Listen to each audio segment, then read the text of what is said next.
And as we live in these last days, hold on to the faith, hold on to God, and He will see you through in Jesus' name. They went while the issue of suffering. We've not seen this. There's this organization that are called Open Doors. When we talk about Christian suffering, you are not the only one. They said every month, based on their calculation, they said every month 322 Christians are being killed every month because of their faith. You heard the speaker said yesterday a pastor was born with the whole family. We've not seen anything yet.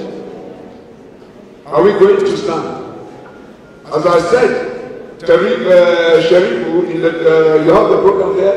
I said one of the classical Christian example of a youth that stood her faith, and she's still standing, refusing to denounce her faith, so that she will, in order for her to be released, she refused.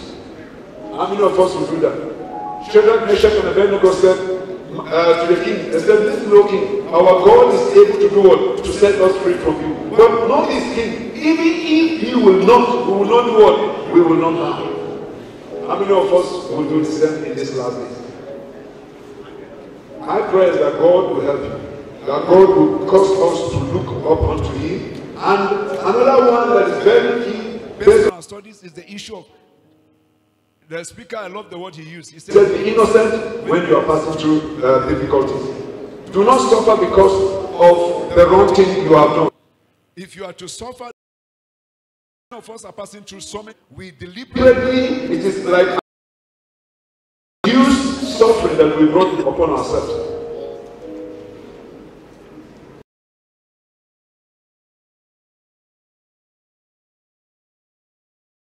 Go to school. I saw cassettes, Gather People were the first people to sell that cassettes there with one Samuel Hyde, former, what is it called? The boy, JOS DYC, DCC, was brigade captain. All these things I did in order to help myself. So that I will not be a busybody interfering in other people's affairs. I challenge you, please. Don't sit down. With the way the country is, not every one of us will be employed by the government. The Bible says, "They that are good with their skills will sit with kings." What is it that your hands can do? Can you begin to put it into practice? Can you begin to do something so that you will not be a busybody? Please, it is high time that we stop putting ourselves into stealing and the rest. One of the things the Bible says, do not suffer as a murderer, do not suffer as a thief, and also as an evildoer. Don't be surprised, some of us here, except if the Lord will speak to you. Some already, their missing items have been taken by some people within the conference here. And you call yourself a child of God. Are you really one? How about if you are caught and you are beaten? Will you say, "Praise the Lord, I came to the DYC conference and I was beaten for the sake of Christ"? After you have stolen somebody's wristwatch or phone. May that not be our portion in Jesus' name. Lastly, one of the things that's so powerful here, when we suffer according to God's will, it is one thing that will keep us, even as we go through the suffering, is to continue to do good. In verse 19 of the passage we read, the text, it says, continue to do good. And then lastly, continue to trust in the Lord. So as you go through suffering in life for the sake of Jesus Christ, continue to do good. And as you continue to entrust yourself into the hands of the Lord, because He is the only one that will see you through. One thing is clear: if God did not remove those pains and suffering, let me put it this way: He allows you to go through it so that He will draw you closer to Christ. And if He does not remove the suffering He allows you to go through, then praise God. And if He feels He will not, He will allow you to die because of that, then it is time to be with Him, which is far better than to compromise. What will happen? How many of us will stand the test? Because we are here, we'll be surrounded by the Muslims with knives, guns, and the rest. And they said the only people that will go out of this place are only those that will accept, will deny Jesus, will allow you passage. How many of us will say, Lord, here I am? Amen. Felicitas, a woman in those ancient times with her 7 children, they are killed because they refused to deny their faith. And what they did, they will be killing the children one after the other, so that she will just say, okay, it's enough. They killed all the 7 children and then they killed her. You think if all these people will allow themselves, will look up unto heaven and go through and went through all these things, do you think God will understand the situation today? You know, some of us who said, God will understand. God will never understand because He is not a partial God. On the last day, you and I, with Moses, David, Joseph, all of them, all of us will be on the same road. Everyone will be judged. All of them. And if you are the type that Rehoboam said, in one of his meetings, that somebody came to him and said, you see, from here to here, I am safe. But from here downward, I'm not safe. And Rehoboam said, do you think God is coming with a sword? To cut this place up and then this place he will not. How is your life? How is my life? Is God happy with my daily life? Because that's what we judge on our daily activities. Is God happy with you? Is God happy with me? I pray that the Lord will help us. If we will serve this God, please let's do it wholeheartedly. Maybe some of us, where we are committed, we are serious, maybe it's because of where we are coming from. Because that's what I discovered when I came into the Christian faith. I discovered many are just doing the way they're just living their thing. Because it's like, okay, they were born into it. But for us that came from where we are being persecuted, because my dad sent me away and all this, maybe, but I want to challenge you. You have it at the platter of gold. There was no any coercion or whatever. You are not being forced. And again, you should know in Christianity there is no issue of my father is a Christian, my mother is a pastor. No. You must fulfill Romans chapter 10 verse 9 and 10. You must fulfill that. Otherwise you are not a Christian. Please, I don't have time. Romans 10, 9 and 10. If you don't fulfill that place, you are not a Christian. Even if you are an NYB leader or NYC leader here, you will die and go to hell. Let us pray. Let us pray. I'm going to pray for 2 particular set of people, then that will be okay. The first one I'm going to pray for those, if you know you are passing through difficulties, suffering as a result of your faith in Christ, and you feel like you want to give up, I'm going to pray for you. That God will grant you grace to continue, that you will never give up in Jesus' name. And then the second set of people are those that the sufferings you are going through is not because of Christ. It is self-induced. You did one thing or the other that is contrary, and that is why you are suffering. I'm going to pray that God will help you out. And most especially, if you are here, you are not saved. Don't say, even in the Bible school where I work, we still have people come to Bible school that are not saved. While in the course of study, they encounter Jesus. So don't be deceived. So, please, if you are here, you need prayers, just stand up. The ushers will give you a seat, and then just replicate. After the program in the afternoon, counselors will help you. Don't come to this conference and go back to sleep. God is about to take you to the next level of your life. If you are not saved, He will save you and you continue. If you are saved, He will take you to a level of higher ground. And I pray that the Lord will help us in Jesus' name. So we are prayers. If you are in the first category, please can you just raise your hands up? You are passing through difficulties that you need prayer. And because of your faith, you are being challenged in the school. The lecturer said you must sleep with him before admission and all this. Please, I want to pray for you that God will grant you success. Just raise your hands. The ushers will come around with the slip for you. And then the second category is that you are passing through difficulties that you know you are the cause. You caused it. Please, can you raise your hands? We are in prayer. Close your eyes. Sometimes they say close your eyes. If you like, leave it open. It's God. You are doing it unto God, not me. So ushers, please just look at those hands and give them sleep, so that they will feel it. God will help you, whatever the problem is. Because if you don't open up and you are prayed for, you will never progress in life. And then if you are not saved, genuinely from the bottom of your heart, you are not saved. Ushers, so many hands. Can you give them to sleep? I don't know if they are asleep. Okay, so much. You are not saved. If you are not born again, please indicate. Don't deceive yourself. Father, we thank you for your faithfulness. We appreciate you because you are the same yesterday, today, and forever. Thank you for speaking to us. Lord, the issue of suffering is a must if we really want to serve you.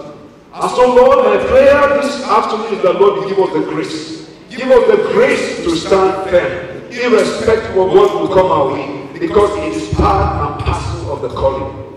Jesus, we thank you. We give you praise, we give you glory, because, Lord, we will never give up. Please, Lord, I pray for as many that their hands are up, those that are passing through difficulties because of you. Whatever it is, oh God, intervene in their situation. Undertake for them, oh God, and prove those people wrong. Those that are denying them admission that they must compromise, Lord, prove them wrong. As a result of their faith in you, God, grant them their request. Just as you said that their expectations of the righteous shall not be cut off. Do it for them in Jesus' name. Lord, bless them, guide them, protect them, and direct them. Father, like Leah and Shadrach, Meshach, and Abednego, they will stand firm to the end in Jesus' name. For those, oh God, that what they are passing through, the sufferings, the persecutions, is as a result of their sin. Lord, the word says, if we confess our sins, you are faithful and just to forgive us and cleanse us from all unrighteousness. As oh God, you have mercy.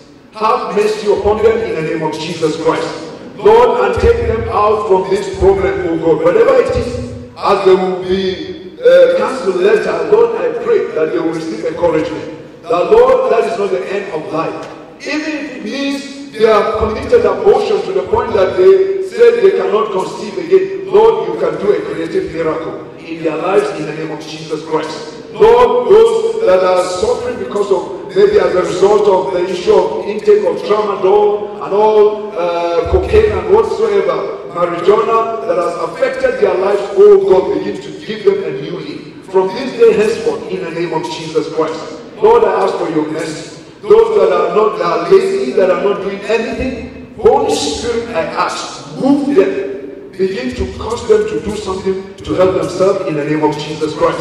Father, I ask that you awaken them up. Awaken them up in the mighty name of Jesus Christ. Lord, I pray, even for those that are not saved, I ask, oh God, that the Spirit of God will reach out to them. As they meet with the counselors, they will open up and accept Jesus as their personal Lord and Savior. Reach out to them in the name of Jesus Christ. Lord, thank you for your faithfulness. Thank you for your grace. Thank you for your power. Lord, we pray that Jesus, as we trust you, shield and protect us from evil men. So many things are happening. One thing is clear. Lord, it is all about one thing. If you don't take them, then help us to go through it. I know it will, based on your plan, you will not just remove them completely, but we are asking for grace that you help us to go through those problems, through those persecutions. Just as you said, even though I walk through the valley of the shadow of death, I will fear not. Lord, let that be our portion in the name of Jesus Christ. Thank you, Father. Thank you, Holy Spirit. Thank you, mighty God. Lord, in the course of this study, Lord, in the preparation, whatever, oh God, I put in that paper, or whatever we share, or whatever some of the teachers or facilitators say, that it is not in line with your will, we ask, oh God, that you remove it from the heart of your people.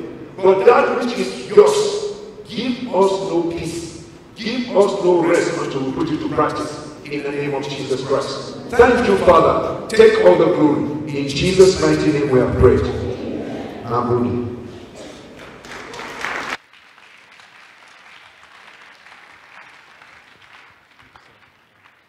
Amen. Let's appreciate God for the life of Pastor Joe. It's been a great encouragement to us. That when we are kids to start to come to the conference, they have been encouraging us, impacting us. Please, let's give a sound clap to Jesus.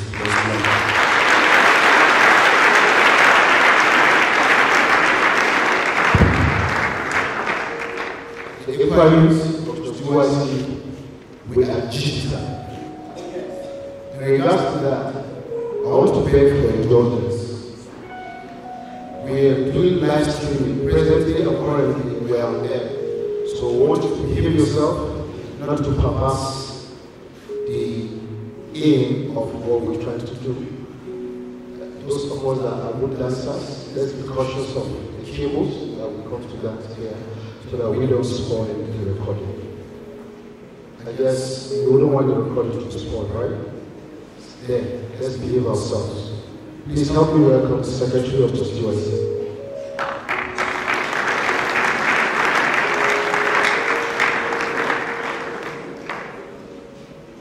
All right, praise the Lord. Praise the Lord. All right, I count it a privilege to stand here to welcome our next guest speaker. She's somebody that she was my HOD in psychology department. She was my HOD in psychology department, and she's one of us because she's an ECWA member. She attends ECWA Seminary Church, and she's here to talk to us on something that is very, very important and vital. That is Christian youth and community development. With Jesus' joy, can you put your hands together as we call on Dr. Patrick to come up here to bless us? How about you? You can clap better.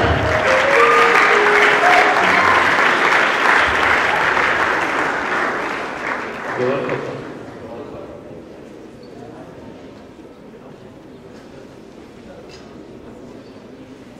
Good morning.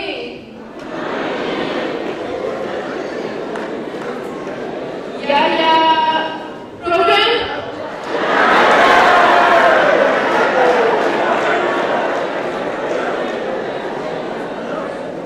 So my house starts Sanu Yaya Lafia Shikena.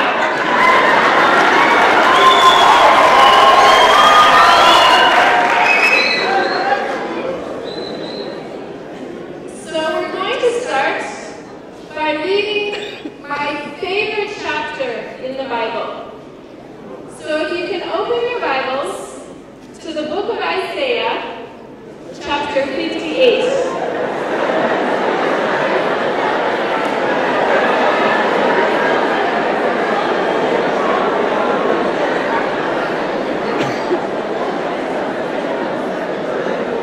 Sorry, please forgive my English.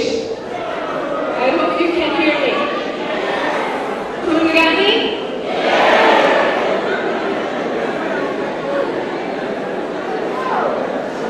So I'm reading from verse 1. Shout it aloud. Do not hold back. Raise your voice like a trumpet. Declare to my people their rebellion, and to the house of Jacob their sins. For day after day they seek me out. They seem eager to know my ways, as if they were a nation that does what is right and has not forsaken the commands of its God. They ask me for just decisions and seem eager for God to come near them. Why have we fasted, they say, and you have not seen it? Why have we humbled ourselves, and you have not noticed? Yet, on the day of your fasting, you do as you please and exploit all your workers. Your fasting is in quarreling and strife, and is striking each other with wicked fists. You cannot fast as you do today and expect your voice to be heard on high. Is this the kind of fasting I have chosen? Only a day for man to humble himself? Is it only for bowing one's head like a reed and for lying in sackcloth and ashes? Is this what you call a fast, a day acceptable to the Lord? Is not this the kind of fasting I have chosen? To loose the chains of injustice and untie the cords of the yoke, to set the oppressed free and break every yoke? Is it not to share your food with the hungry and to provide the poor wanderer with shelter? When you see the naked, to clothe him and not turn away from your own flesh and blood? Then your light will break forth like the dawn, and your healing will quickly appear. Then your righteousness will go before you, and the glory of the Lord will be your rear guard. Then you will call, and the Lord will answer. You will cry for help, and he will say, "Here am I." If you do away with the yoke of oppression, with the pointing finger and malicious talk, and if you spend yourselves in behalf of the hungry and satisfy the needs of the oppressed, then your light will rise in the darkness, and your night will become like the noonday. The Lord will guide you always. He will satisfy your needs in a sun-scorched land, and will strengthen your frame. You will be like a well-watered garden, like a spring whose waters never fail.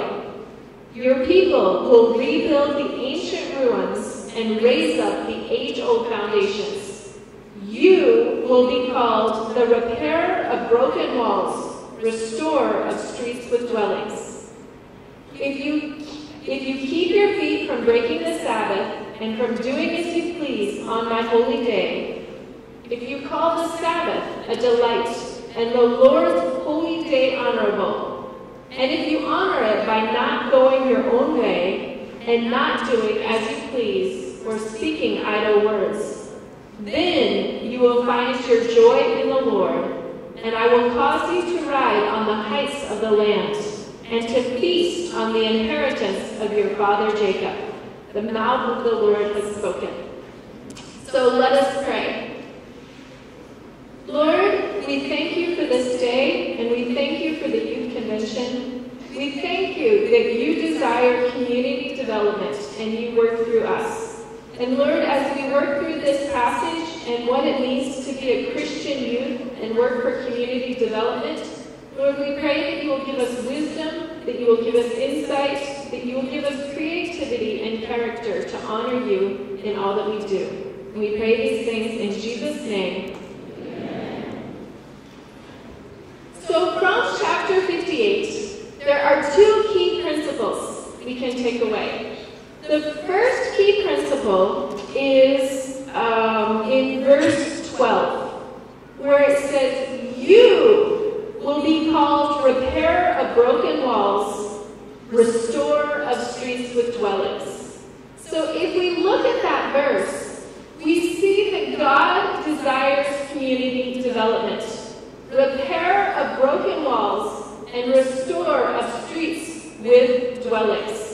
So if we think about places in Nigeria, places like Borno, Yobe, Adamawa, if we think of places affected by the herder-farmer crisis, a lot of places have been abandoned, right? There's nobody living there. There are dwellings, but they've been abandoned. In this verse, God says, "Restore of streets with dwellings." God desires community development for those places. Restore of broken walls. Walls are security, right? If you have a city and you have walls around that city, that provides the security for the people.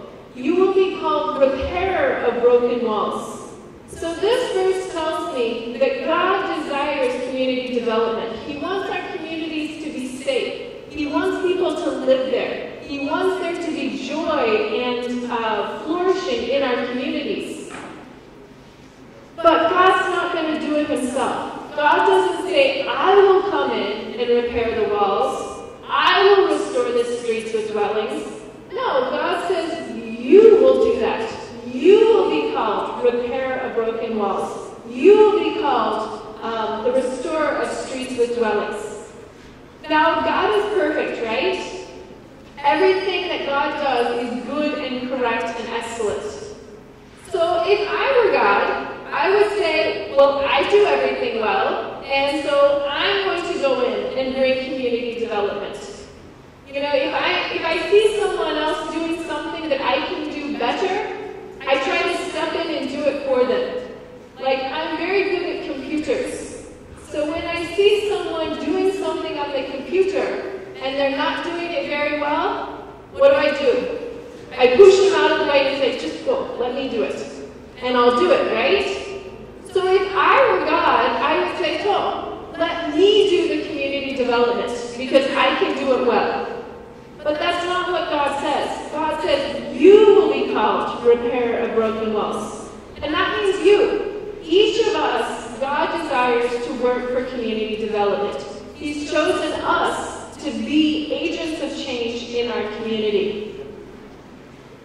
The second point that I take from this chapter is that there has to be an integration between our faith and our vocation. So if we go back to the beginning of this chapter, in verses 1 to 3 of this chapter, the people are asking God a question. And the question is in verse 3. Why have we fasted, they say, and you have not seen it? Can we not ask that question here in Nigeria? We're praying and we're fasting for development in our communities. We're praying and fasting for the security situation. We're praying and fasting for all of these things, for God to come in and transform our society. But what do we see in society? Things are getting worse. No be so?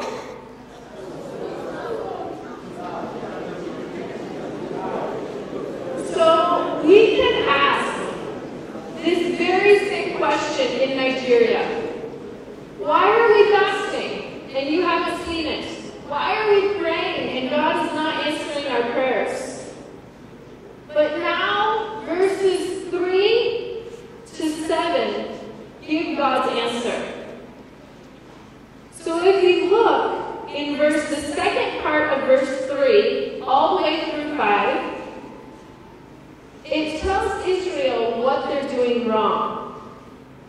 In the end of verse 3, on the day of fasting, you do as you please, and you exploit your workers. So even though you're praying and fasting, there's still corruption in your society, and you're allowing the corruption to continue. They don't pay fair wages. They don't pay salaries on time. They demand kickbacks. They require signing fees or encouragement to get their work done. They plot and scheme about how to chop a little bit on the side. So if we allow these corrupt practices to continue and we even participate in them, why should God answer our prayers? Why are we fasting and God's not answering? Because we are participating in the corrupt practices. Even the day that we're praying, we go on and engage in some of these things. Should we reasonably expect God to answer our prayers if we do as we please, even as we're praying? Now in verses 6 to 7, God tells Israel what they should do. So what should you not do? You should not pray and fast and yet continue engaging in wrong practices, in malpractices. So verses 6 and 7, what should we do? What is the type of fasting that God chooses? In verse 6, to loose the chains of injustice, to untie the cords of the yoke, to set the oppressed free and break every yoke. So God is saying your vocation should be to break chains of injustice. Your vocation should be to set the oppressed free. So you have to integrate your faith into every single action you do each day. So what are we doing wrong? What we're doing wrong is we're keeping our faith separate from our everyday lives. We go to church and pray on Sundays, but then once we enter the school, we change what we do. We engage in malpractices. We copy assignments. We do one or two things so that we can get our own favor. And God says you can't do that. You have to integrate your faith into every aspect of your life. You have to, if you truly believe that God is a good God, you have to be good in everything you do. If God is a holy God, we have to be holy in all of our interactions. In everything we do, God's holiness and God's righteousness should be built in. God is saying we should choose vocations. And when I talk about vocation, what am I talking about? I'm talking about your career.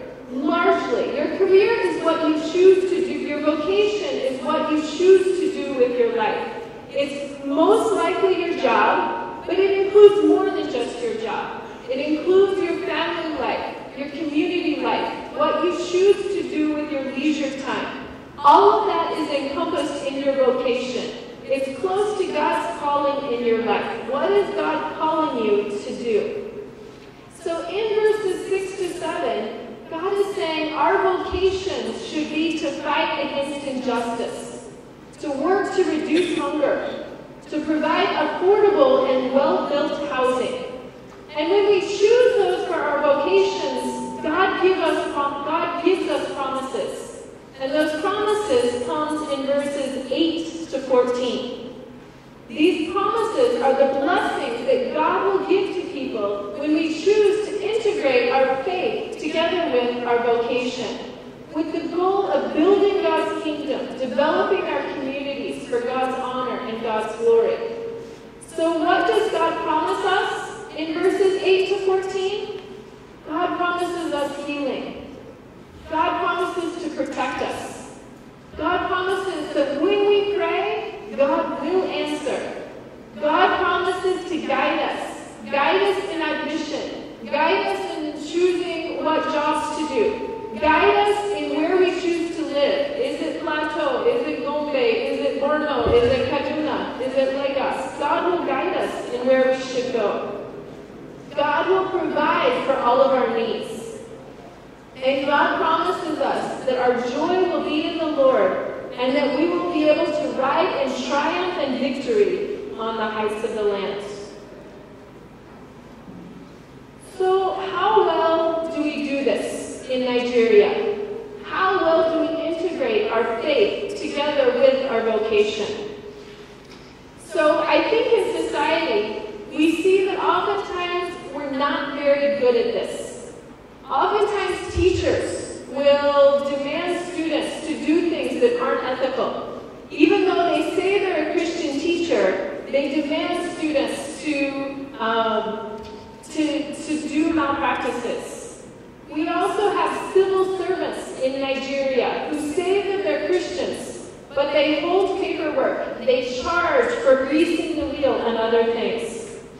We also have Christian development workers that demand their own share, even on things as small as a bag of rice for IDPs. The Christian development workers demand their own share. God says, that's why I'm not answering your prayers. When you say you're Christian, but you do malpractices, I will not answer your prayers.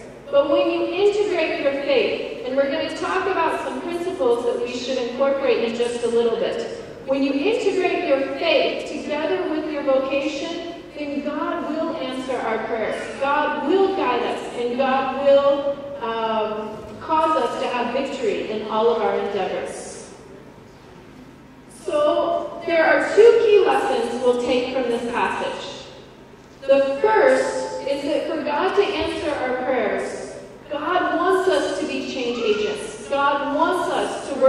community development. But second, we have to integrate our faith together with our vocations to work for community development. And we have to use God's principles as we're doing that. So now we'll look at the topic of Christian youth and community development. When I talk to young people and I ask them, what do you want to be when you grow up? In Nigeria, I find that most Nigerian youths choose their vocation to help their community. Why do you want to be a medical doctor? I want to help my community. Why do you want to be a psychologist? I want to try to help people improve themselves and to overcome some of their problems.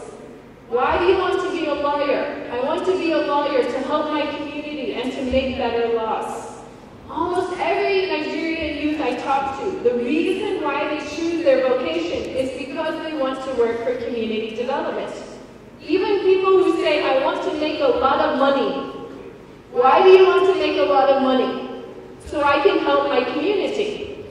And that's one of the things that I really admire about Nigerian culture, is the desire to help each other and help bring each other up.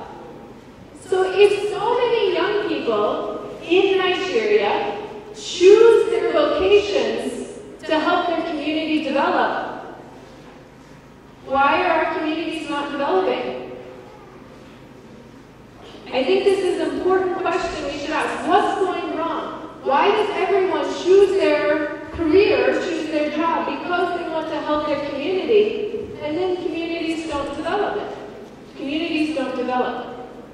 I think there are three answers to this question, and I'm going to give the answers out of order, but you'll see.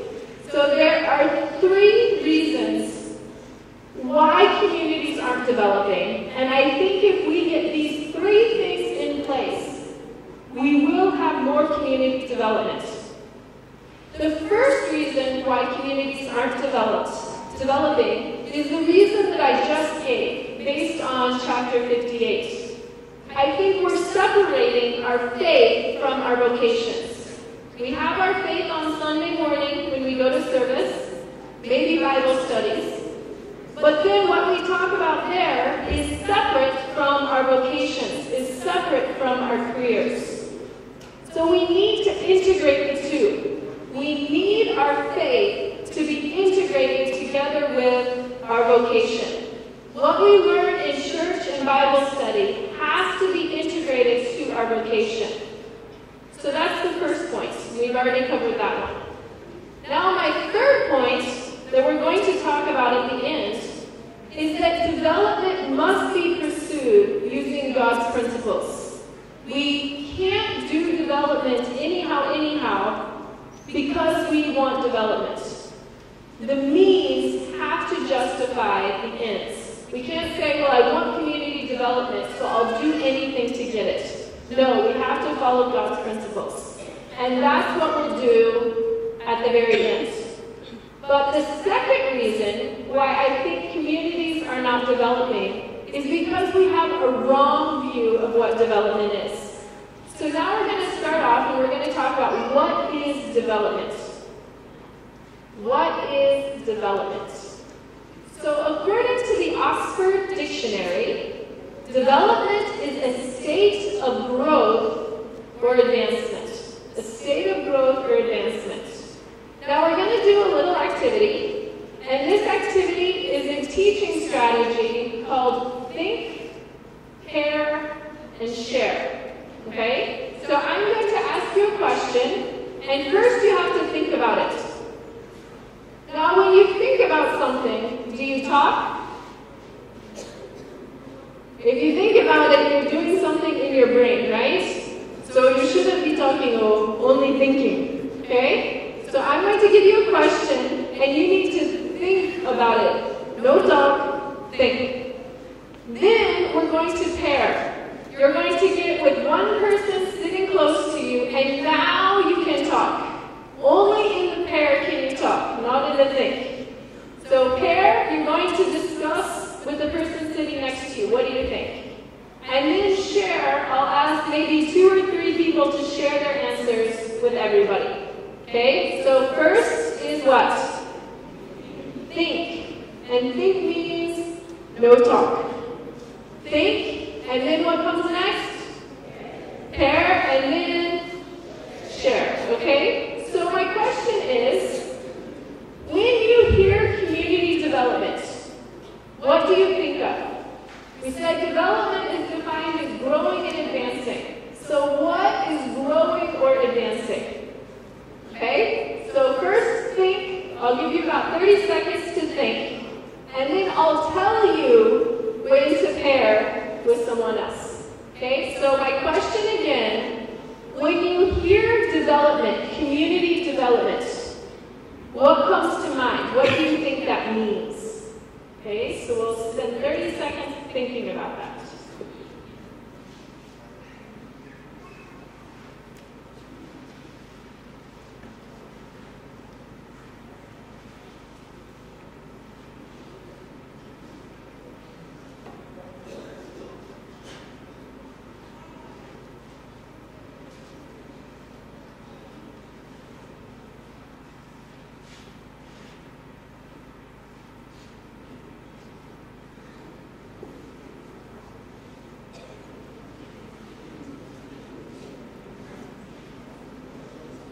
Okay, now pair. Get with someone next to you and tell them what you think. You can talk now. Please talk now.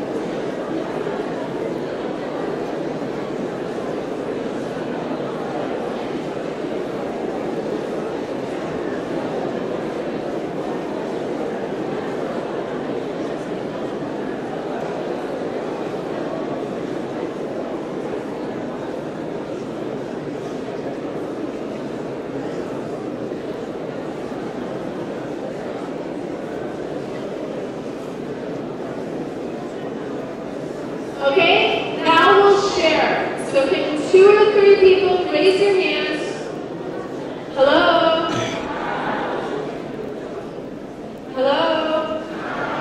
Okay, so everyone stop talking. And I want 2 or 3 people to share with everyone. What do you think community development means? What do you think of? Okay, if you have some way back in the back, you're going to have to shout really loud.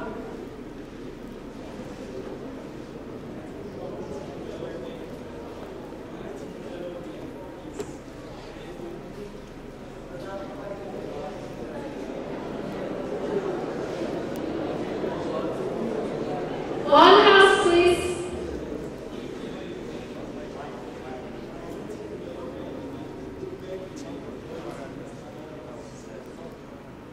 I couldn't quite hear. Coming in? Standard of living in society? Okay, thank you. Yes, please.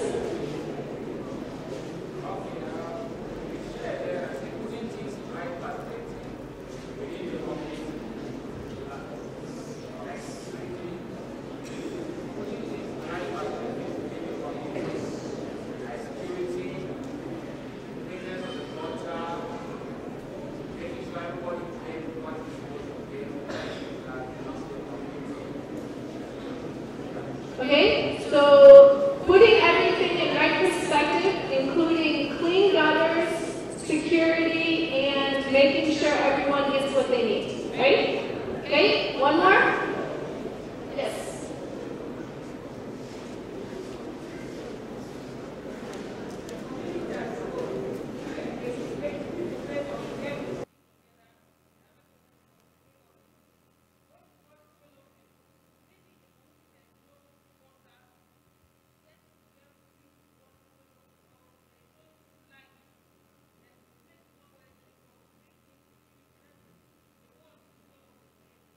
Okay? So in a community, you bring in what what the community needs. If there's no light, you bring light. If there's no water, you bring water. If there's no security, you bring in security. So I think those are probably fairly representative ideas. When we think about development, these are the things we think of. You bring in things that the community needs. No be so? No so. But no, I don't think that's right. When we talk about community development, that's not all of what we're talking about. Community development, I think we need to think about the term shalom. Are you familiar with the term shalom? What does shalom mean? It means peace, but it's more than just peace. Shalom in the Bible, the Hebrew word shalom, means more than just peace.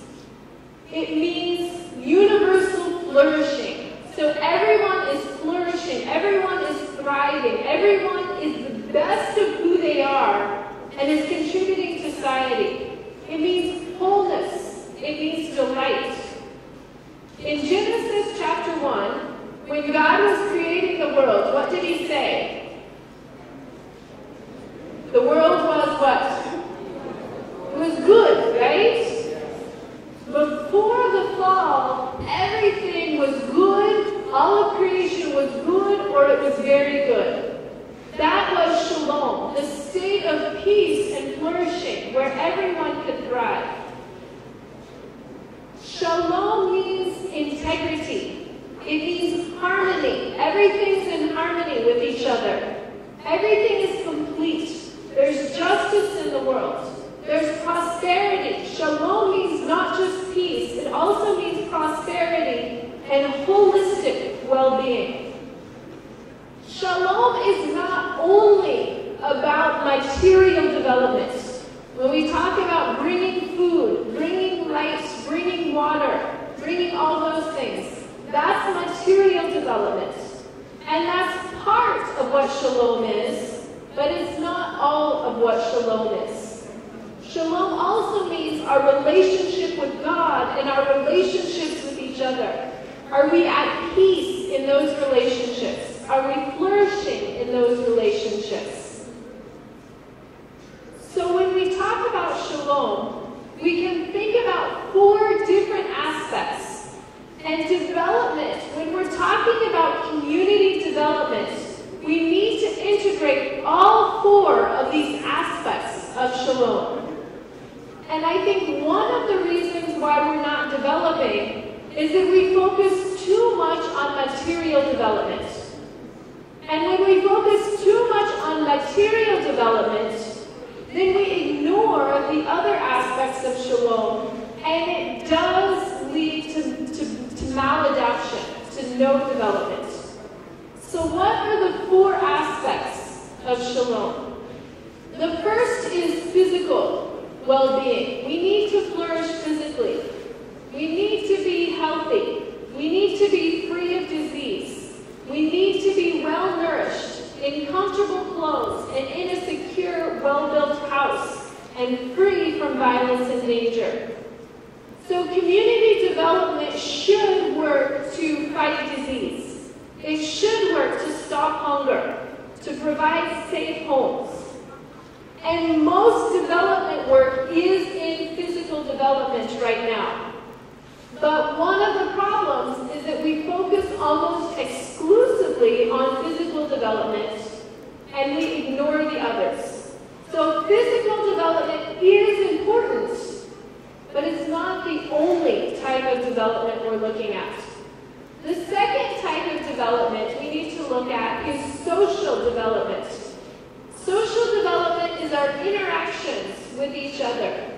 So are we in a state of shalom in our relationships? Community development, for social development, works to heal broken relationships. In Nigeria, we can look at society and we see a lot of broken relationships. We have broken relationships in the home, between husband and wife, between children and the parents. We have broken relationships in our society, between the different ethnic groups, there's a lot of broken relationships. We also have broken relationships in the workplace, when we have fighting and jealousy in the workplace. We need community development that works to heal these relationships. And this is one area that I think is overlooked in community development. There's not much community development that's working to heal these social relationships. Many of our family relationships and societal relationships are very broken and really need God's healing touch. So we should work to be agents of transformation and agents of healing in social relationships in our society. So the first aspect of shalom is what? Physical. The second one is social. The third one is spiritual. So the third aspect of shalom is spiritual peace, spiritual prosperity. That means we have a right relationship with God.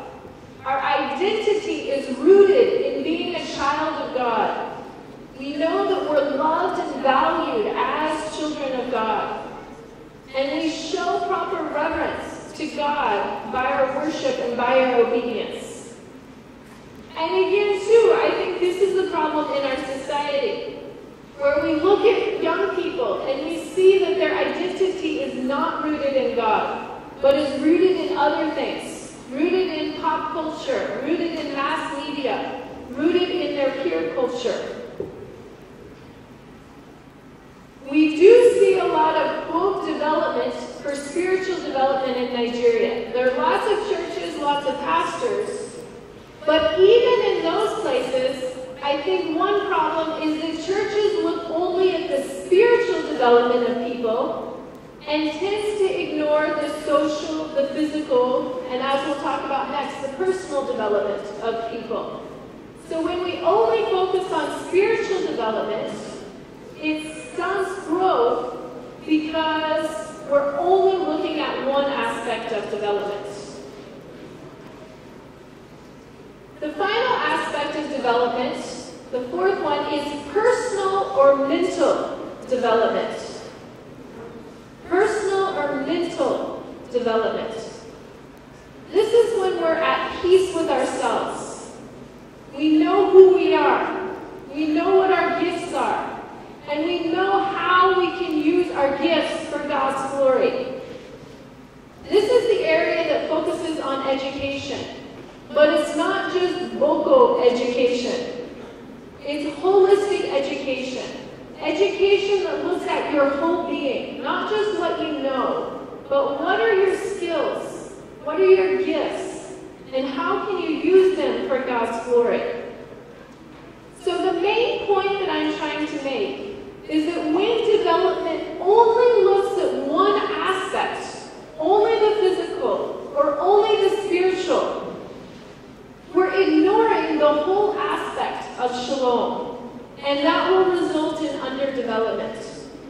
So when we think about community development, it shouldn't be just bringing things, bringing material things, bringing computers, bringing shoes, bringing clothes. But it should be focused on the holistic aspect of the person, their personal development, their social development, spiritual and physical development. A second point of our view of development is that we oftentimes have a focus on money. I want to work for community development, but I need money first. I either need to have money or I need to give money. Or I either need to have money or give money to work for development. But that's a wrong idea. That's a misperception. God has given us many things. Money is one thing, but it's not the only thing. So when we work for community development, it's not just giving money. God has also given us time. Has God given you more time than He's given me? God's given everyone the same amount of time. How much time does God give each of us each day? 24 hours. Does God give one person 26 hours and one person 22 hours? Everybody is given 24 hours. There's complete balance. So what are you doing with your time? What are you dedicating your time to? Are you dedicating your time to the development of Facebook? Are you dedicating your time to the development of WhatsApp? Or are you dedicating your time to the development of your community? We're all working to develop something with our time. And what are you working to develop with your time? Another thing that God has given us is talents. So what are you doing with the talents that God has given you? God has given us each different talents. Maybe your talent is you can make others laugh. You can gist with people, you can make friends with anyone, and you can make people laugh. What are you doing with that talent? Life is stressful, right? We all need to laugh. We all need a break to help us relax and enjoy ourselves. So are you using your gift of humor to help others, or are you using it for yourself? Maybe you have a gift of good management of your finances. What are you doing with that gift? Are you using it to help yourself, or are you using it to help others? So God has given us different gifts. Some of us have gifts of wisdom. Some of us have interpersonal gifts. We get along well with other people. Some of us have administrative gifts. We can organize things well and we can make things work. Whatever your gifts are, use them for community development. And when you are faithful in the few things, what does God promise? He will give us bigger things. When you're faithful with the small things, when you're faithful with your talents, then God will give you more talents, will give you more responsibility, and will bring you many other things. So when looking at development, there are two main ideas. The first idea is that development is not just material development. What are our four aspects of shalom? The first one is physical, then social, spiritual, and personal and mental. So don't just focus on the mental. Look at how can we develop the community holistically. The second idea of development is we shouldn't wait for money to do Christian development. We should use the gifts of time and the gifts of talents to be able to develop our community. So that's the second point of how we can work for community development. We need to have a right idea of what development is. The third point that I have is how do we now pursue community development? What route should we take? And to make this point, I have a story called Nancy and the Feeding Pot. Now, in Nigeria, folk tales have a trickster. Who's the trickster in many Nigerian folk tales? The tortoise, right? In Ghana, the trickster is not a tortoise. The trickster is mostly a spider. And the spider's name is a Nancy. Okay, so my story is about a Nancy, the spider, and the feeding pot. So as it happens from time to time, the rains were held up in the sky. So there was a drought, and the sun beat down on the plants and killed all the plants. And soon, everybody in the village had eaten all of their food, and everyone was weak with hunger and was becoming sick. So one day, Nancy's son, Ntumba, disappeared. And so Nancy put his hands on his head and wailed for his lost son, thinking that his lost son had gone off to die of starvation in the bush.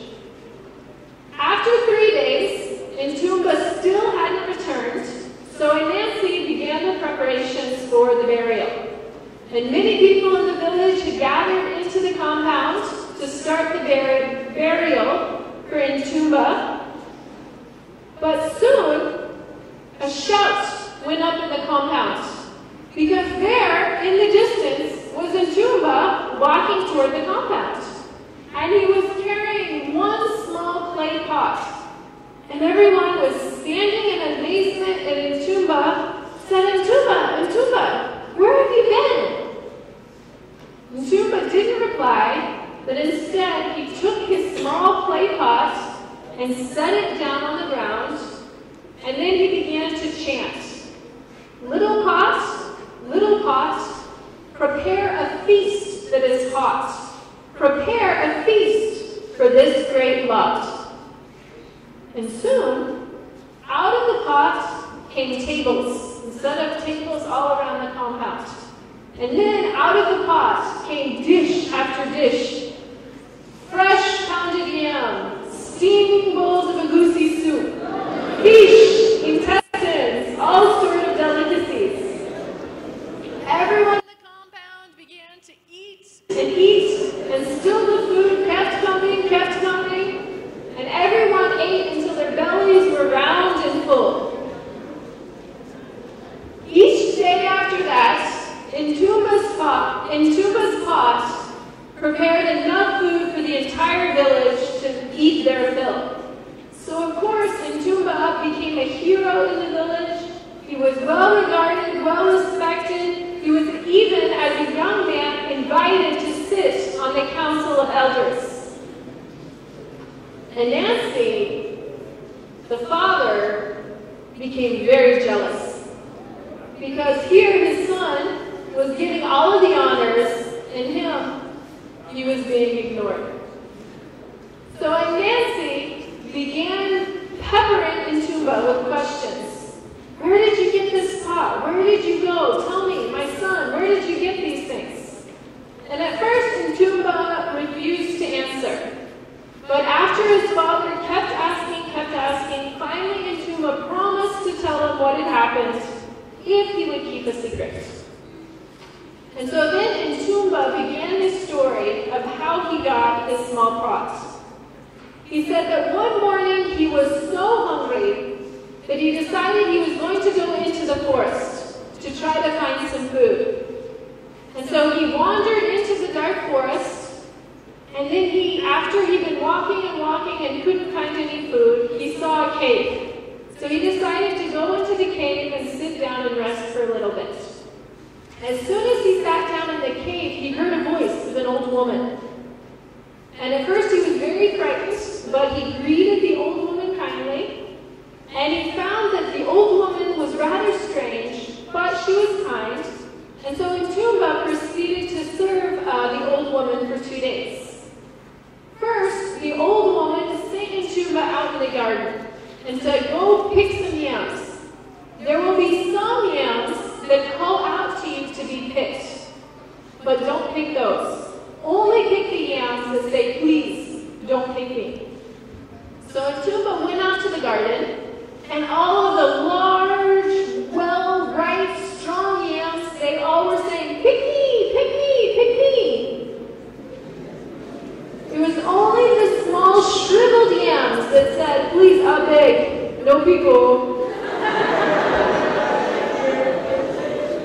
So Ntumba, in obedience to the old woman, picked the small, shriveled yams that were begging not to be picked. And so Ntumba took the yams back inside, and the old woman said, now when you peel the yams, throw away the fruit and cook the peelings. So Ntumba obeyed, threw away the fruit, and cooked the peelings. Once the water had finished, the yams were ready. Much to Ntumba's surprise, out came the best yams he ever had. And they enjoyed the yams with red stew, and it was quite a good feast, even though it was the peelings. So the old woman said, Ntumba, you've been very faithful. Go into the next room, and you'll see some pots. Don't pick the pots that say pick me. Only pick the pots that say no, don't pick me. So Tumba entered the room, and inside there were hundreds, thousands of pots. Some of the pots were gold, some of the pots were silver, some of the pots had diamonds all over them. All of those pots were begging to be picked. The only pot that said, "Don't pick me," was one small clay pot. But Tumba obeyed the woman, picked the pot that said, "Don't pick me," and then took it back to the old woman. The old woman said, "Very well, take your pot, go back to the village." And so that's the story of how Tumba got his pot. Well, Nancy the father, after hearing this, and hearing about all these golden diamond pots, he started hatching a plan. And Nancy said to him, "With all of those pots, you should have picked the biggest, richest pot." But Tumba said, "Who knows? It's better to take instruction from the owner." So that night, Nancy didn't sleep. And early the next morning, after getting the food from Tumba's pot, Nancy snuck off into the forest. And soon Nancy was at the cave where Tumba was at. And so Nancy entered the cave and started greeting, "Grandmother, grandmother." There was no response. So Nancy went further into the cave and finally found the old woman. Said, "Grandmother, good morning. Please, can I prepare you some food?" And the old woman said, "Well, very well. Go into the garden. Some yams will ask to be picked, but pick the yams that says, 'Don't pick me.'" So Nancy went out to the garden. He sees the big ripe yams, all of which are saying, "Pick me, pick me, pick me." And he saw the small shriveled yams that said, "No, don't pick me." But Nancy said, "Any child knows that these big yams are much tastier than the small ones." So he disobeyed the woman and picked the big yams. So he goes back to the old woman. The old woman says, "When you peel the yams, throw away the fruit and cook the peeling."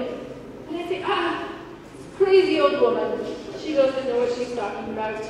So he peels the yams, throws away the peels, and cooks the fruit.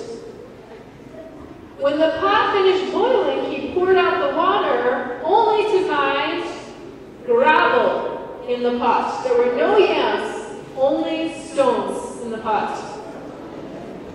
So now Nancy is really hungry. But he goes back to the old woman and says, "Grandmother, please, may I pick a pot from your room?" So the old woman says, "Very well. Go inside, you'll see some pots that say, 'Pick me,' but don't pick those. Pick only the ones that say, 'Don't pick me.'" So Nancy goes into the room and his eyes are wide because hundreds, thousands of pots. Some were saying, "Pick me, you'll never be hungry again." Another pot said, "Pick me, I'll make you the sweetest meat." Another pot said, "Pick me and I'll fix you not just gourmet meals, but I'll also give you lots of money." And that pot was one big golden pot. So Nancy said, "This is my pot." There was one pot that was even smaller than Tumba's that said, "Don't pick me, I beg, don't pick." But Nancy said, "No, I'm going for the gold pot." So Nancy took the gold pot, went and thanked the old woman, and left to go back to the village. So Nancy is bounding home. In his mind, he has ideas of all the wealth, all the fame that's going to come to him. And he starts singing loud victory songs. So as he approaches the village, all the village people hear Nancy shouting about victory, riches, and wealth. So they all follow him to the village center. So Nancy walks up to the village center and proudly sets his big golden pot on the ground.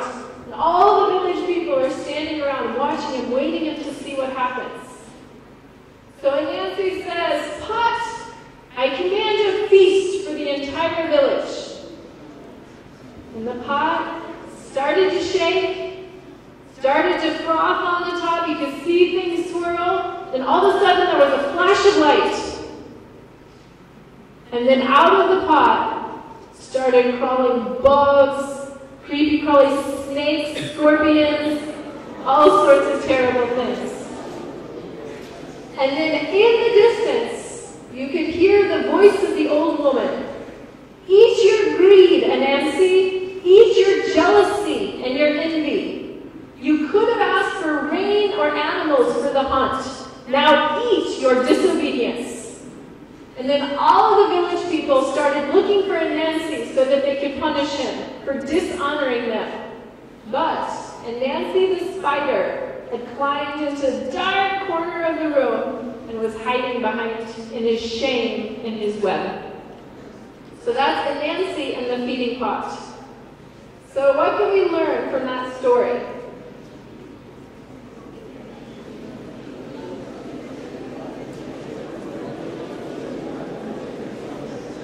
I think there are two main lessons we can learn from this story.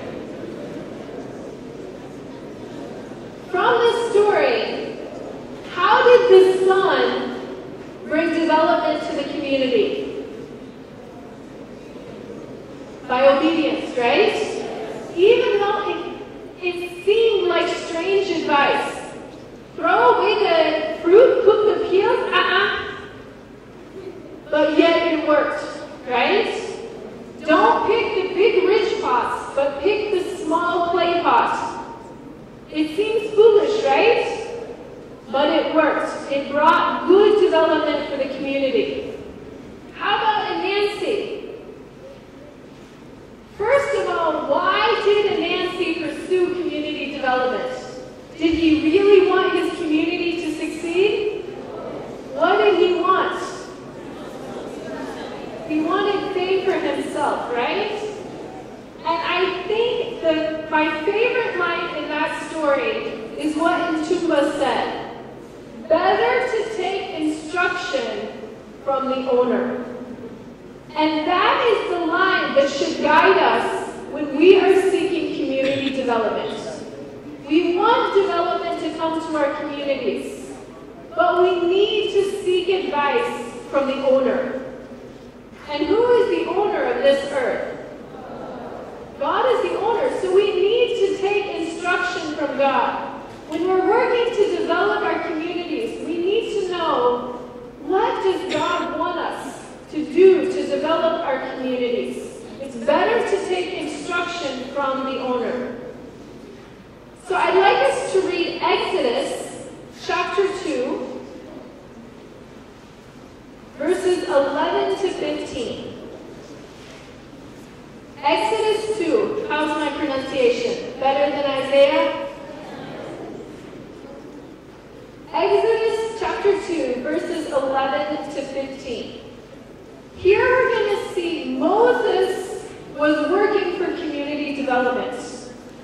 And we'll see what happens. So, chapter 2, verse 11. One day, after Moses had grown up, he went out to where his people were and watched them at their hard labor. He saw an Egyptian beating a Hebrew, one of his own people. Glancing this way and that, and seeing no one, he killed the Egyptian and hid him in the sand. The next day he went out and saw two Hebrews fighting. He asked the one in the wrong, "Why are you hitting your fellow Hebrew?" The man said, "Who made you ruler and judge over us? Are you thinking of killing me as you killed that Egyptian?" Then Moses was afraid and thought, "What I did must have become known." When Pharaoh heard of this, he tried to kill Moses, but Moses fled from Pharaoh and went to live in Midian. So here we see an example of bad community development. At this point, Moses was a youth. The timeline in my Bible said that Moses was 40 when this happened. And in Nigeria, we consider 40 still a youth.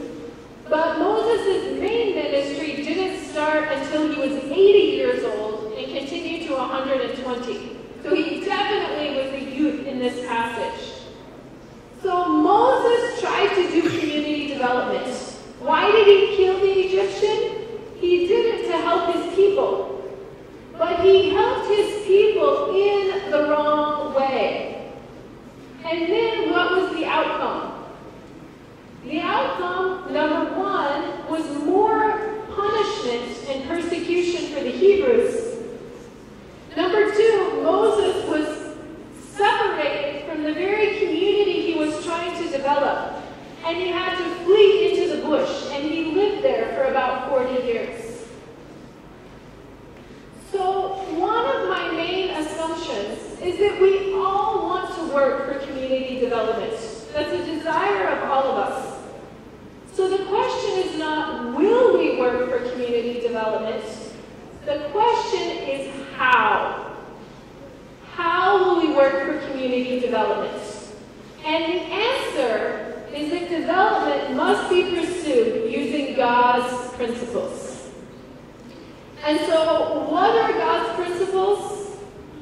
There are lots of different principles, but I'm going to highlight just 4 that we'll talk about very briefly, and then we'll wrap up. The first principle that we should use when we're pursuing community development is the principle of love. When we pursue community development, our motivation should be love. And Nancy, the spider's motivation was personal glory and fame. And that's wrong. When we pursue community development as Christians, we should do it in the spirit of love. Philippians 2:4 says we should not look to our own interests, but also to the interests of others. And that should be the motive that we use when we pursue community development. So our community development should be rooted in motivation and conducted in the spirit of love.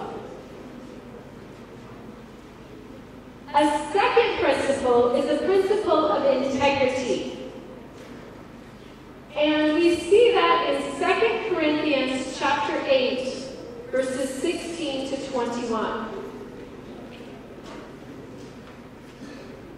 I'll jump down to verse 18. Here, Paul is talking about sending Titus with a gift. And it says, we are sending to Titus, along with the brother who is praised by all the churches for his service to the gospel. What is more, he was chosen by the churches to accompany us as we carry the offering, which we administer in order to honor the Lord himself and to show our eagerness to help.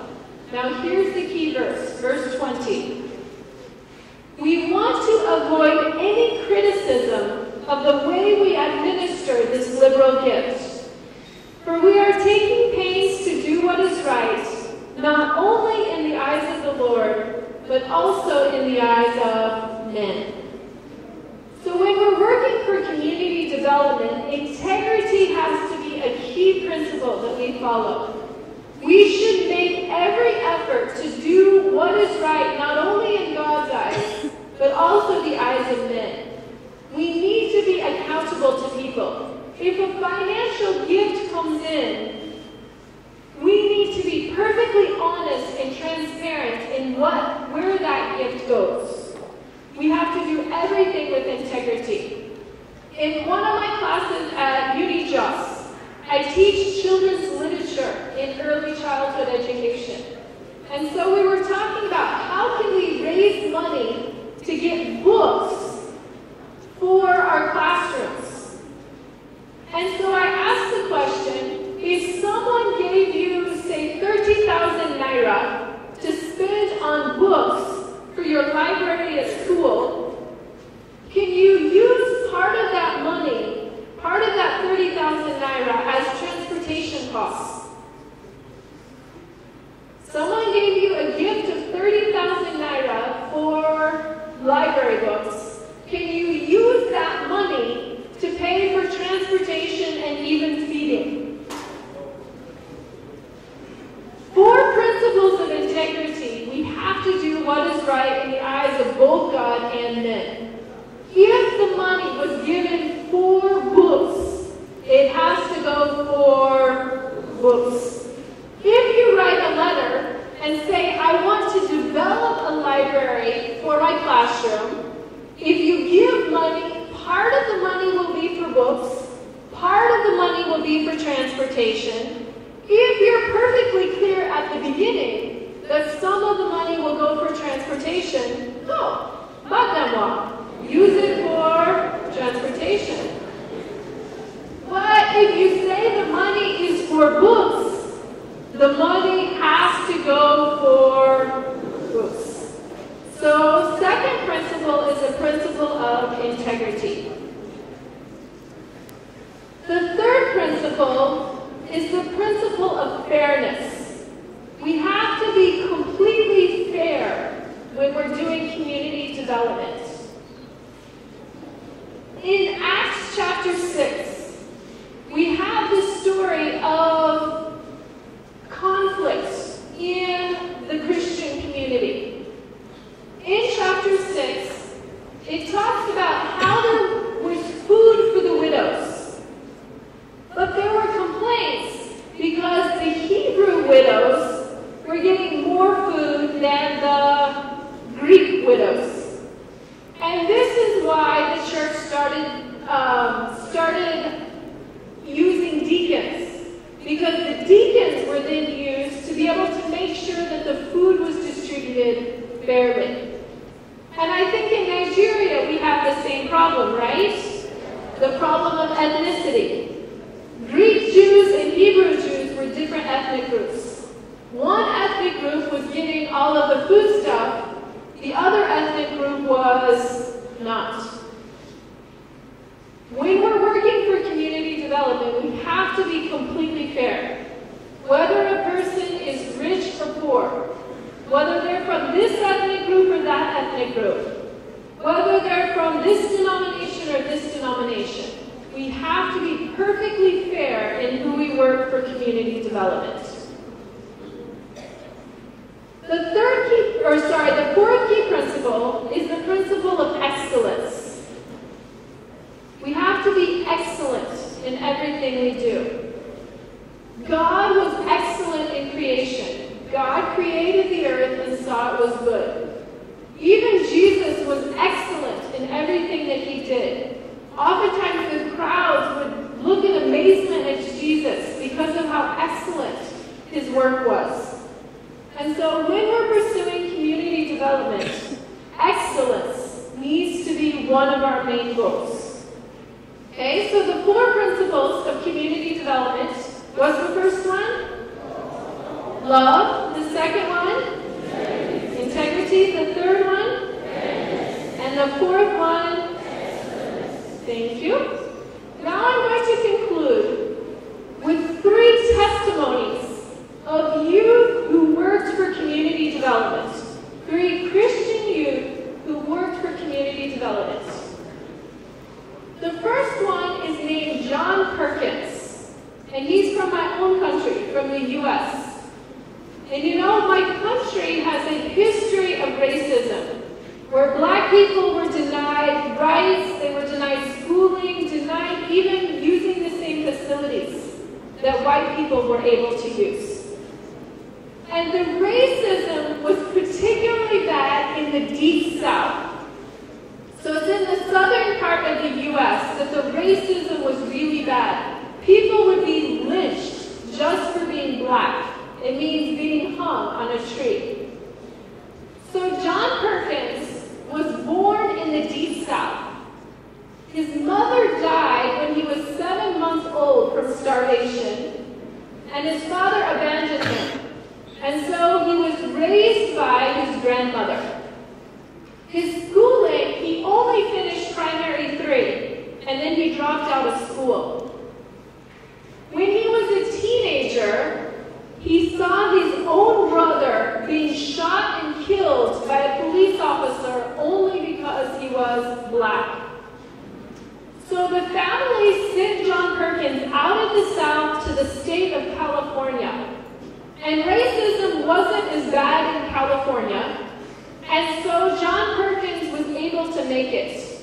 He got a job, he got a good job, he got a good wife, he had a home, and by the time he was 27, he was making it. He had a good life, but he wasn't a Christian yet. His son invited him to Sunday school, and there John Perkins became a born-again Christian. After a few years, he became convicted that God was calling him back to his home. In California, he had a great life. He had a good wife, he had a good job, he owned his own home, he had a good life. But God was calling him back to the deep south.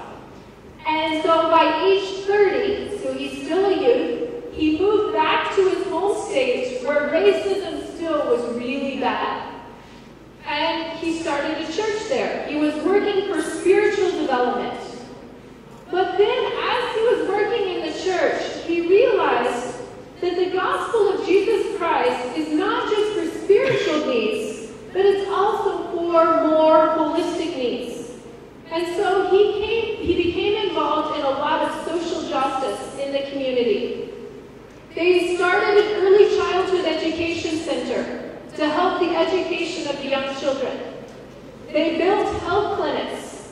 They worked to get affordable housing for people. They started thrift stores. These are stores where people can go and buy used goods very cheap, so that if you can't afford new things, you can buy used things. They did after-school tutoring. They did voter registration for blacks, and then they also did economic boycotts to try to fight for more rights for black people. And so John Perkins did an amazing job of integrating his faith together with his vocation, and not just working for the spiritual development of everyone, but also for the social, the personal, and the, which one am I missing? Social, personal, and physical needs of his people. I really respect John Perkins because he has 3 principles of Christian community development. And those 3 principles, he calls them the 3 R's. The first R is relocation. And he showed that in his life. He had a good life, a good house, but he chose to relocate back to his village. When you relocate, the needs of the people you're trying to serve become your own needs. If we live in Rayfield and want to minister to the people in Bush and Mangu, are their needs our needs? No. So we're not going to work as smartly as if we relocate back to the Bush of Mangu and let those needs become our needs. So relocation is one principle. If we want to do community development, we have to relocate to where the needs are. The second R is reconciliation. Reconciliation. We have to work to reconcile people in broken relationships. John Perkins worked to reconcile black people to white people, to bring people together to heal those broken relationships. The third R is redistribution. We have to redistribute not just money, but also talents and people. We have to redistribute. So the people who have a lot of money share with the people who have less money. People who have a lot of talents in one area should share with people who have talents in the other. So those are John Perkins' 3 R's. Relocation, reconciliation, and redistribution. So 2 more examples here in Nigeria of Christian youth who worked for community development. The first one is Stella Mary Odili. Stella Mary Odili. She finished her university at the University of Abuja and then found out that her NYSC YSC was going to be delayed for a year for some administrative reason. So 1 year between finishing university and going for NYSC. So what did Mom do for that 1 year? She could have sat around the house and done nothing, but she thought, no, I need to do something in this 1 year.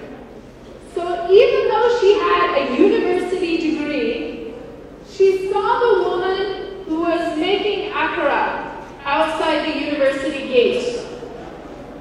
And she was like, ah, I can do that. So she decided she was going to start an akara business. But where? So she got into a KK Napep. For 3 days, she drove around Abuja, trying to find the best place to start her business. And finally, on the 3rd day, as she was passing by a tree, she felt the spirit say, that's your spot. So she went around and talked to the people in the area, and they agreed to let her start her business there. Her business expanded. First she was doing it herself. Then she hired 1 employee to help her. Then she added another. And then she added another. She also expanded her menu. She didn't just make akara, but she also started making fried yam, plantain, other breakfast foods. And now even the manya politicians will come and eat breakfast at her place as they're on their way to the House of Reps or to the Senate chambers. So even though she was a fresh university graduate, she's contributing to the unemployment in Nigeria. She's hiring and she's discipling these people in her business. And many of her employees have gone on to get better things and better jobs. Hello? So my last example is Zachary Audu.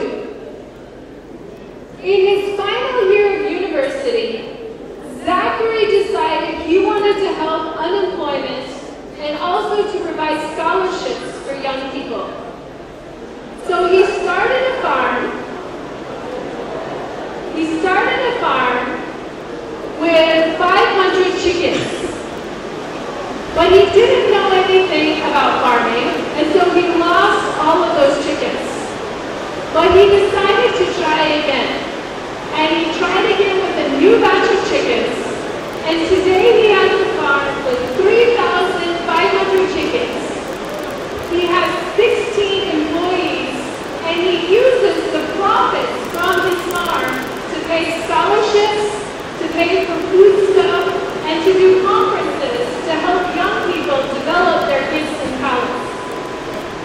So even young people in Nigeria, young Christians, have used their Christian faith to help them work for development in their communities, to reduce unemployment, to provide for holistic care for people. So in conclusion, I'm going to conclude with a proverb. And the proverb is, if you think you're too small to make a difference, you've not spent the night with a mosquito. Right? We all know spending nights with mosquitoes aren't funny.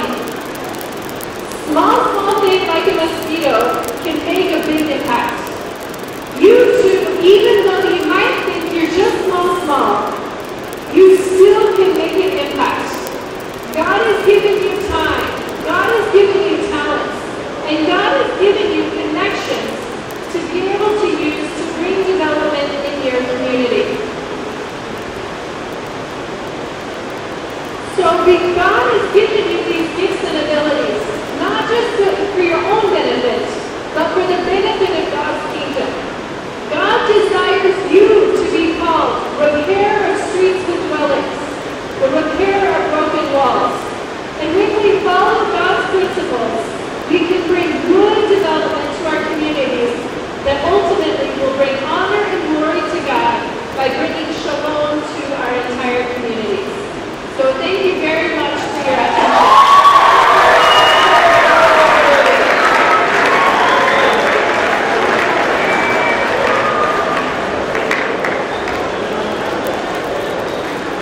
To me za mu ce mata sai mu tafa mai su.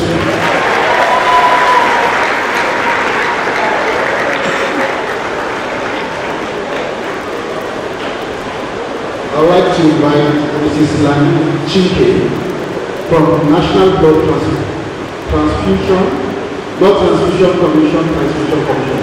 Not that one, but the National Blood Transfusion Service, not Central Zone. Let's welcome her with a soundtrack.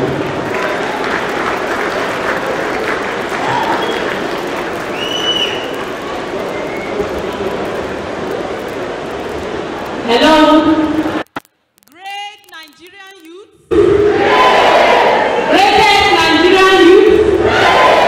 I greet you all. I want to thank God for this great privilege To be here.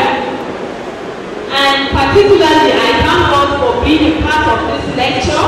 I've been blessed. One important challenge I've taken from the lecture is that I should integrate my faith to my everyday life. That's a wonderful challenge, and I hope all of us will take that home. We have been partnering with ECWA for a long time. I'm sure most of you are donors here, and we are here today. I will briefly go, permit me. I thank the organizers of this conference for giving us an opportunity to say a word. We are from National Blood Transfusion Service, North Central Zone. Our office is within Plateau Specialist Hospital. Our mandate is to solicit and look for people to donate blood voluntarily to help those in need. Now, I want to start this way. Hello? What is safe blood? Safe blood is that unit of blood that does no harm to the recipients. Many a times, people receive blood and after some months they go down with one infection or the other. But it's not the fault of the hospital, it's not the fault, sometimes it's not the fault of the hospital or the patient or the donor, but the test. The problem is that there's what we call rapid test that is being carried out, where it doesn't peak during the window period. There's what we call window period, where infection cannot be picked in the blood. But we in National Blood Transfusion Service, we use a more sophisticated machine called the ELISA machine. It picks any infection in the first 12 to 14 days. It will show you that this blood is not safe for transfusion. So that is the difference with hospital. So we now solicit for people to donate. When they donate, we screen it and make it available for patients in need. Who needs blood? I don't need to tell you that there is high demand for blood. Pregnant women in delivery, accident victims, malaria, sickle cell patients. I tell you there is high demand for blood. Who can donate blood? Every adult, 18 years to 65 years. Females donate after 4 months. Males donate after 3 months. Who cannot donate blood? If you are a stickler, you are exempted. If you are not feeling well, you are exempted. If you have had an attack of malaria in the last 2 weeks, you cannot donate blood. For females that are on their menstrual cycle, if today is your first or second day of menstruation, you cannot donate blood. And generally, if you are feeling unwell, if you know you have symptoms of malaria, though you are not tested, please do not donate. Because safety is our key word. We want our donors to be safe, just as we want the recipients too. What are the benefits of blood donation? The most important is that you are saving a life. You have that sense of fulfillment that you're doing something for somebody somewhere. And I must say that blood donation is a very vital community service. You do something to help your neighbor.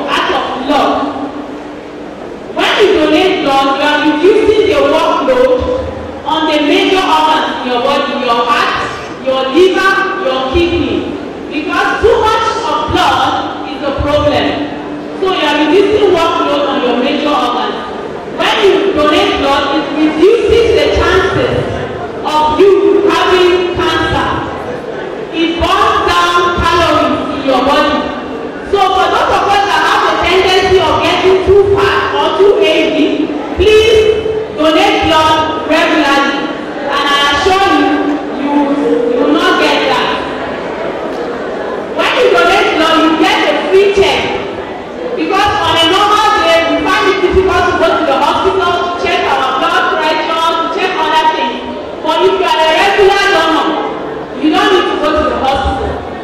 You will check. You check your blood pressure, your blood level, to be sure you're fit to donate. And if you are a regular donor, it refreshes your system. You remove the old blood cells, and new blood cells are being formed in your body, and they fight infection better, and they carry oxygen better.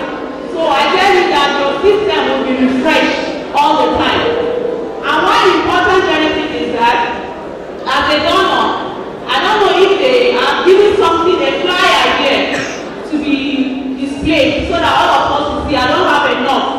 There's a criteria. I'm going to go through it because we've had complaints from our donors on access to safe blood. Now I'll briefly go through criteria for donor-free access. If you are a donor, you have access to safe blood from our office when the need arises. Number one, the donor must first and foremost be regular.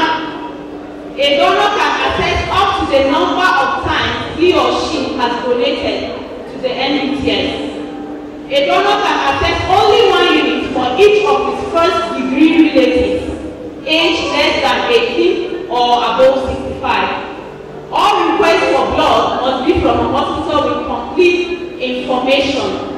All adults aged 18 to 65 should donate so they can benefit in times of need. So now, the procedure is very simple. You're going to fill a donor questionnaire, and a health check will be carried out. We check the level of blood you have to be sure you're fit to donate. We check your weight. Everything we're going to check. If you are fit to donate, you are going to take a light refreshment before the donation. After the donation, you still take the light refreshment, and we encourage increase in fluid intake after donation. And please, when you donate, there's no sporting activity for today. If you are a footballer, please, today, God give us today, you will not play football after donating blood, but tomorrow you can go about your normal activity. Hello? So, when we take the blood, we are going to screen for some infection. We screen for HIV 1 and 2, hepatitis B, hepatitis C, and syphilis, and we'll do a blood group for all our donors. And we'll give you a card. For those of you that have come to our office within 2 weeks, you get your donor card. And it's that card that you use to access blood, just as I've enumerated here. So the card is very important. If you are a donor and you don't have a card, please try and get your card. So there is a service charge. When we collect this blood, we screen it and give it as a service charge. It's not free for others that are not donors, because we need to sustain the program. Even if you go to the hospital now that you want to donate to a patient free, I tell you that patient must pay something. Because there's a blood bank, there's a reagent, there are so many tests that they do that has to be taken care of. So in our place, there is service charge for each unit of blood. But if you are going to cost a unit of blood that is tested with our machine, it's nothing less than 70,000. But the federal government has reduced the cost to 7,000 per unit of blood. But let me tell you that in Nigeria, states like Katsina, the state government has taken off any citizen of Katsina that needs blood transfusion does not pay a kobo. So we have started negotiating with Plateau State government already to see how we take up this bill of our patients, our citizens. So pray along with us. It is our wish that we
Hallelujah.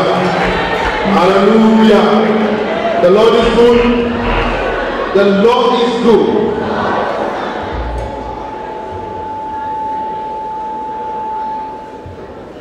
In regards to the community work and a wonderful lecture we are blessed with, there's room for just 2 questions. A male and a female. Just 2.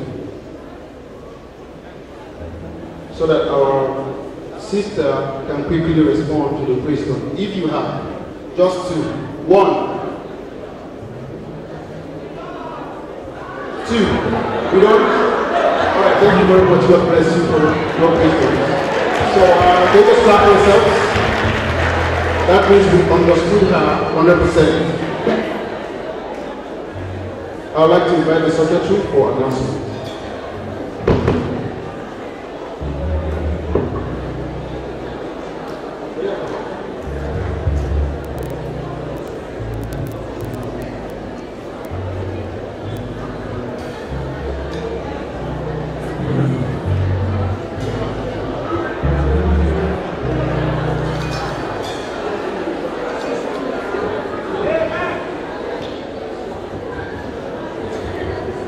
Praise the Lord. Are we tired? Yes. I know. Are we tired? But no, you can't go out, it's raining.